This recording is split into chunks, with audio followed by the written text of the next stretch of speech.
ირანთან ომის შემდეგ ამერიკის შეერთებულმა შტატებმა მთელი ყურადღება რუსეთის ომზე უკრაინის წინააღმდეგ გადაიტანა და ვლადიმირ პუტინის დროა რომ თამაშს თავი დაანებოს და საბოლოოდ სამშვიდობო შეთანხმებას მოაწეროს ხელი.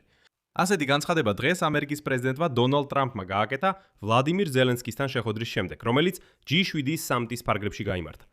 გარდა ამისა, ტრამპმა პირველად აღიარა, რომ რუსეთის დიქტატორი ვლადიმირ პუტინი ახლა უფრო სუსტ პოზიციაშია უკრაინაში ომთან დაკავშირებით. და დაამატა, რომ ამზადებს რუსეთის წინააღმდეგ ყველა ნავთობის სანქციის დაბრუნებას, რომლებიც ახლო აღმოსავლეთში ომის ფონზე იყო მოხსნილი. ზელენსკიმ ტრამპს არჩევნა რუსული დრონის დრონის დათმის შემდეგ დანგრეული კიევ-პეჩორის ლავრის ფოტო და უამბო ფრონტზე რეალურ მდგომარეობაზე. ასევე მიანიშნა, რომ რუსეთს რთული ნენა ელოდება, თუ ვლადიმირ პუტინი არ დათანხმდება ომის შეწყვეტაზე და მოლაპარაკებების მაგიდასთან დაждომაზე ზამთრამდე. ზამთარი თუ ვლადიმირ პუტინი არ დათანხმდება ომის შეწყვეტაზე და მოლაპარაკებების მაგიდასთან დაждომაზე ზამთრამდე. ზელენსკიმ ტრამპს შესთავაზა პუტინთან შეხვედრის ფორმატი, რომლის უარყოფაც კრემლის დიქტატორისთვის რთული იქნება, თუ ამას სწორედ დონალდ ტრამპი დაჟინებით მოითხოვს. ხომ არ გაფრინდებიან ზელენსკი და ტრამპი მოსკოვში. და დღეს უკვე ევროპელმა ჩინოვნიკებმა მიანიშნეს, რომ სწორედ ამ ზაფხულს რუს დიქტატორს შეეცდებიან ბუნკერიდან რეალურ მოლაპარაკებებზე გამოყვანას. მოკლედ, მოდით შევაჯამოთ დონალდ ტრამპისა და ზელენსკის შეხვედრის პირველი შედეგები. დიდი შვიდეული სამიტის ფარგლებში საფრანგეთში. ჩემი სახელია ალექსეი პეჩი, მოდით ერთად განვიხილოთ ეს თემა. მაგრამ სანამ დავიწყებთ, ფრთხოთ გამოიწეროთ ეს არხი, დაალაიქოთ, დაწეროთ ნებისმიერი კომენტარი და აუცილებლად გამოიწეროთ ჩემი Telegram არხი პეჩი ნიუსი. ფული აღწერაში ამ ვიდეოს ქვეშ. მოკლედ, უკრაინისა და აშშ-ს პრეზიდენტების, ზელენსკისა და ტრამპის შეხვედრა მაინც გაიმართება. შეხვედრა გაიმართება დიდი შვიდეულის სამიტის ფარგლებში საფრანგეთში. მიუხედავად იმისა, რომ მანამდე ზოგიერთი დასავლური მედია წერდა, რომ ასეთი შეხვედრა არ შედგებოდა და შეხვედრის შედეგები უკვე ბევრ რამეზე მეტყველებს. მაგრამ ამ გამოშვებას დავიწყებ მოკლე ვიდეოთი, რომელიც ბევრ რამეს ხსნის და ბევრმა ეს ვიდეო გამოტოვა. მაგრამ ის აჩვენებს, რამდენად განსხვავებულია ამერიკელი ჩინოვნიკების ურთიერთობა ზელენსკისთან კულისებს მიღმა და საჯაროდ. ვიდეოში, როდესაც ტრამპი შედის G7-ის სამიტზე. კარგად ჩანს, რომ მის უკან ზელენსკი და აშშ-ს სახელმწიფო მდივანი მარკო რუბიო ერთმანეთს ხელს ართმევენ და საკმაოდ მტკიცედ ეხუტებიან.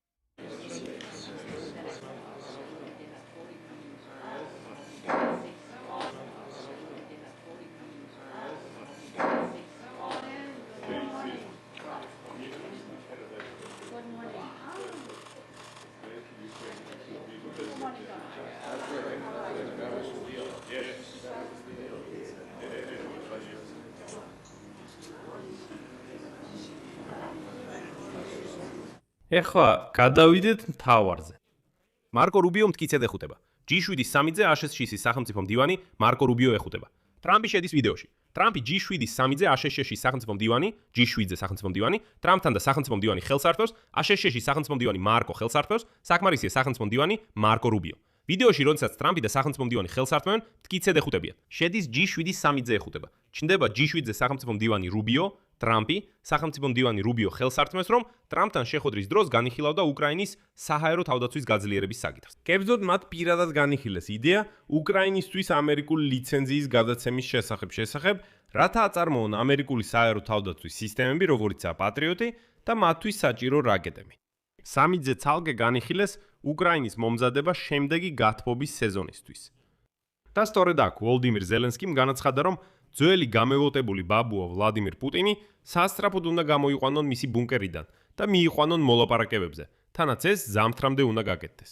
მისი თქმით, ეს მნიშვნელოვანია როგორც უკრაინისთვის, ასევე რუსეთისთვის. ასევე ვლადიმირ ზელენსკიმ თქვა, რომ დონალდ ტრამპთან განიხილა შესაძლებლობა ამერიკის შეერთებულ შტატებში რუსეთის დიქტატორთან შეხვედრა გარკვეულ ფორმატში ორგანიზებულიყო. როგორც ჩანს, ეს იქნება დონალდ ტრამპის პირადი ინიციატივა. და თუ ვლადიმირ პუტინი ამჯერადაც შეშინდება და ისევ თავის ბუნკერში ჩაიკეტება, მაშინ შეერთებულმა შტატებმა საბოლოოდ უნდა მიიღოს შესაბამისი გადაწყვეტილება. ცხადია, რომ ის, ვლადიმირ პუტინის მელოტი გაუგებრობა, უბრალოდ არ უნდა ამ ომის დასრულება. გარდა ამისა, ვლადიმირ ზელენსკიმ გაახსენა, რომ მან ვლადიმირ პუტინს შესთავაზა შეხვედრა ნებისმიერ ადგილას და ნებისმიერ დროს, რა თქმა უნდა, გარდა ამ დაბინჯურებული მოსკოვისა, რომელიც არავის აინტერესებს. განიხილებოდა პუტინთან შეხვედრის ფორმატიც კი. G7-ის სამიტზე ყველა დემოკრატიული სახელმწიფოს მონაწილეობით. მაგრამ პუტინი ისევ რაღაცას შეეშინდა. მისმა სპიკერმა დმიტრი პესკოვმა განაცხადა, თითქოს პუტინს არაფერი შეუთავაზებიათ და ისევ თქვა, რომ ზელენსკი უნდა ჩამოიდეს მოსკოვში.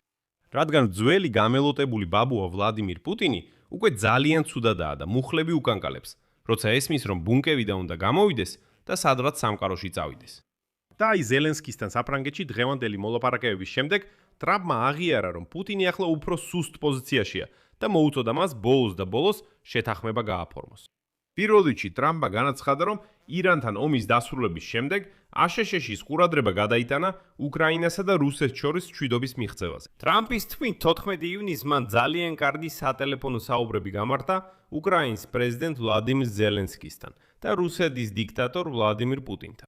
ამის შემდეგ მან განაცხადა, ციტატა: როგორც მე მგონია, ჩვენ შესაძლოა შევძლოთ რაღაცის გაკეთება მშვიდობის მიღწევის საკითხში. ნამდვილად შევძლებთ. ვფიქრობ, ორივე მათგანი მზად არის ამისთვის. ეხლა როცა ომი ირანთან დასრულებულია, ჩვენ ამაზე მოახდენთ კონცენტრირებას და ვნახავთ, შევძლებთ თუ არა საქმის ბოლომდე მიყვანას. შემდეგ ტრამპა განაცხადა, რომ პუტინს უნდა შეწყვიტოს თამაშები და შემდეგ ისევ ციტატა: მოусმინეთ, რუსეთმა უნდა გააფორმოს შეთანხმება. რუსეთმა დაკარგა უზარმაზარი რაოდენობის ხალხი, ისევე როგორც უკრაინამ. გასულ თვეში მათ დაკარგეს 35,000 ჯარისკაცი, ის რაც იქ ხდება უბრალოდ სიგიჟეა. ისინი აგრძელებენ ბრძოლას და კარგავენ ჯარისკაცებს. ზელენსკისა და პუტინს შორის ძლიერი ანტიპათია არსებობს. და აი ტრამპისა და ზელენსკის შეხვედრის შემდეგ Deutsche Welle-ს ჟურნალისტმა მიქაელა კეპნერმა, რომელიც ახლა სამიძეა, თქვა, რომ აშშ-ის პრეზიდენტმა ავიარა, რომ რუსეთის დიქტატორი ვლადიმირ პუტინი ახლა უფრო სუსტ პოზიციაშია უკრაინაში ომის საკითხში. შემდეგ მოყავს მისი ციტატა. ტრამპმა მოусმინა ზელენსკის და ევროპელ ლიდერებს და აღიარა, რომ უკრაინის სიტუაციის განხილვისას G7-ის სამიძე პუტინი ახლა უფრო სუსტ პოზიციაშია ვიდრე ადრე. ასევე ტრამპმა განაცხადა, რომ აშშ-ში გეგმავს უახლოეს მომავალში რუსეთის წინააღმდეგ ნავთობის სანქციების արգენას. რადგან ნავთობის მიწოდების მდგომარეობა უმჯობესდება აშშ-სა და ირანს შორის შეთანხმების ფონზე. ამიტომ რუსეთის ნავთობი მსოფლიო ბაზარზე უკვე აღარ არის საჭირო ასე დიდ რაოდენობაში. აქვე შეგახსენებთ, რომ ჯერ კიდევ მარტში აშშ-მ ფაქტობრივად შეაჩერა რუსეთის წინააღმდეგ დაწესებული ზოგიერთი სანქციის მოქმედება. საუბარი იყო იმაზე, რომ ნებადართული გახდა უკვე დატვირთული რუსეთის ნავთობისა და ნავთობპროდუქტების ექსპორტი.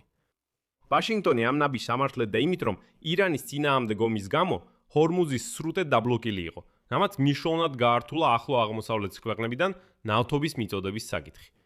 დღეს დონალდ ტრამპი ამბობს, რომ სიტუაცია შეიცვალა. ამიტომ პრინციპში რუსული ნავთობი მსოფლიო ბაზარზე ასეთ რაოდენობაში აღარ არის საჭირო. შეიძლება მისი კვლავ დაბლოკვა. და დღეს ვლადიმირ ზელენსკი დიდი შვიდეულის სამიტის ფარგლებში ბევრ ევროპელ ლიდერს შეხვდა და არა მხოლოდ მათ. იქ იყო კანადის ლიდერი მაგალითად, აშშ-ს ლიდერი და აშკარა რომ განიხილება სწორედ ის იდეა, რომ რუსებთან მოლაპარაკებები გაიმართოს ევროპის მონაწილეობით. და აი გერმანიის საგარეო საქმეთა მინისტრმა იოჰან ვადეფულმა განაცხადა, რომ უკრაინაში ომის დასრულების შესახებ სამშვიდობო მოლაპარაკებები შესაძლოა უკვე ამ ზაფხულს დაიწყოს, რადგან ომი ფაქტობრივად ჩიხში შევიდა. მაგრამ ასევე არ უნდა დაგვავიწყდეს, რომ 14 ივნისს ვლადიმირ პუტინთან სატელეფონო მოლაპარაკებების დროს ტრამპმა რუს დიქტატორს დაპირდა ზელენსკისა და ევროპის მიმართ ზეწოლას. ასევე კვლავ აგზავნის თავის წარმომადგენლებს მოსკოვში, ვიტკოსსა და კუშნერს. და აი მოსკოვში დღეს პუტინის თანაშემწემ უშაკოვმა უკვე განაცხადა, რომ იმედოვნებს ტრამპის წარმომადგენლები მოსკოვში პარასკევს ჩავლენ, მას შემდეგ რაც ჟენევაში აშშ-სა და ირანს შორის შეთანხმება გაფორმდება. ხოლო მას შემდეგ რაც ისინი რუსების მიერ ზომბირებულები ხდებიან, ტრამპი როგორც წესი მკვეთრად ცulis თავის რიტორიკას. ასე რომ რჩება იმედი, რომ ევროპა მაინც გადაარწმუნებს დონალდ ტრამპს. აქ წერტილებს დავაყენებ. თქვენი აზრი, თქვენი დასკვნები კომენტარებში დაწერეთ. ამ გამოშვებასთან დაკავშირებით გამოიწერეთ არხი, დააჭირეთ ზარს და არ დაგავიწყდეთ ლაიქის დაყენება. თუ გსურთ ამ YouTube არხის მუშაობის მხარდაჭერა, ამისთვის მადლიერი ვიქნები. ეს შეგიძლიათ გააკეთოთ ნებისმიერი დონატის საშუალებით, ბუნებითა და რეკვიზიტებით, რომლებიც მითითებულია ამ ვიდეოს აღწერაში. ამით ყველაფერი დასრულდა. იზრუნეთ საკუთარ თავზე. ყველას ნახვამდის. სუბტიტრები მოამზადა სიმონმა.